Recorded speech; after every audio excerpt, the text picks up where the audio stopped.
हरे कृष्णा। आज हम बात करेंगे कि आसन को करने से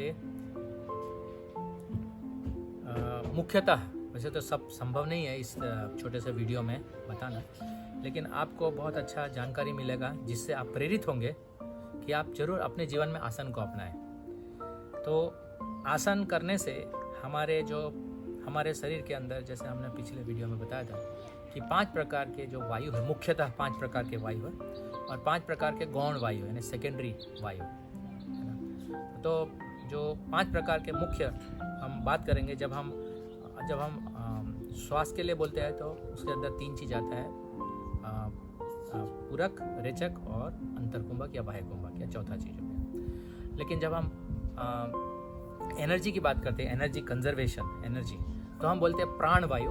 तो 5 प्रकार का मुख्य वायु है। एक है प्राण वायु जो हमारे शरीर के इस हृदय के और लंग्स के स्थान में रहता है, प्राण वायु। दूसरा है सामान वायु जो हमारे पेट के, अब दिख रहा है वीडियो ना, है ना, पेट के स्थान में रहता है, जहाँ पर हमारे पाचन क्रिया रहते हैं, है ना, वहाँ पर। फिर एक होता है अपान वायु जो हमारे इस नीचे के क्षेत्र में होता है, जननांग, जिससे हम लोग ठीक प्रकार से अपने जो हम खाते हैं तो उसका वेस्ट, जैसे मल मूत्र, है ना, इत्यादि, ये सब हम निकालते हैं। पसीना भी, इनफैक्ट पसीना तो अन्य जगह से निकलता है, शरीर के छिद्र से निकलता है। तो ये अपान वायु होगा।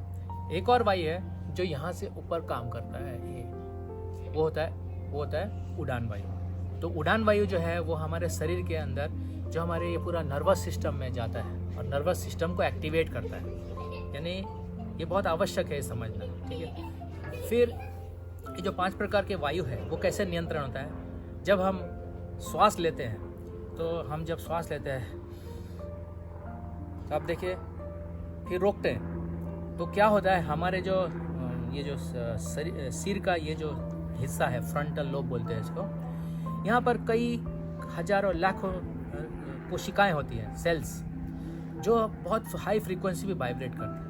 लेकिन जब हम आसन करते हैं और प्राणायाम के साथ करते हैं तो ये जो है वाइब्रेशन जो है बहुत स्थिर हो जाती है एकदम। तो इसी कारण से जब हम आसन और प्राणायाम करते हैं, आपका हृदय, आपका मन जो है वो बहुत सरल हो जाता है, आप अच्छे विचार आते हैं, आपके जीवन में शुद्धता आती है और आप अच्छे निर्णय ले सकते हैं। तो इसीलिए ये बहुत आवश्यक है कि हम प्राण को समझें। अब सवाल ये होता है कि कौन सा ऐसा आसन करें जिससे कि हमारे कोई जो बीमारी है उसको हम निकाल भी सकते हैं, अगर है तो कम भी कर सकते हैं। और ऐसा बहुत, यानी आप ऐसा मत समझिए कि इसको सालों लग जाएगा, नहीं, within a week or within 3-4 days of doing pranayama, शुरुआत करने प्राणायाम और आसन करने से बहुत लोग को राहत मिले। इसलिए मैं ना सबको रिकमेंड करता हूँ कि सब लोग जरूर आसन सीखिए। तो कौन सा बीमारी दूर होती है, जैसे आपके पाचन शक्ति ठीक नहीं है, तो आप क्या करेंगे, हमारा आपान और सामान वायु को नियंत्रण करेंगे। तो इसके लिए एक आसन है पवन मुक्तासन, ठीक है। आपके जो ये गले में प्रॉब्लम है, गला बीमार होते हैं बार बार, जिससे सर्दी होता है ना, तो आप क्या करेंगे, भुजंगासन करेंगे और सर्वांगासन करेंगे। ये 2 आसन मैंने बताया। तो ऐसे ही करके करीब लगभग 50-60 आसन होते हैं, लेकिन रोज करना चाहिए कुछ आसन, जिससे कि आप हमेशा स्वस्थ रहेंगे, है ना। और सभी बीमारियों से बीमारियां आपके शरीर जीवन में प्रवेश ही नहीं करेंगे अगर आप आसन नियमित रूप से करेंगे। क्यों होता है ये? क्योंकि हमारे अंदर मुख्यतः हमारे जो प्राण का सर्कुलेशन होता है वो हमारे नाड़ियों के द्वारा होता है।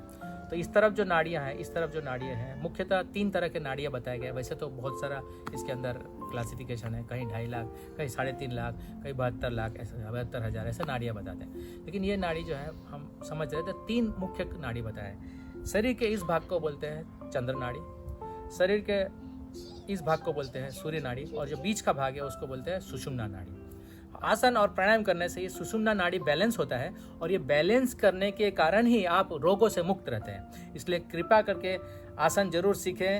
हरे कृष्णा।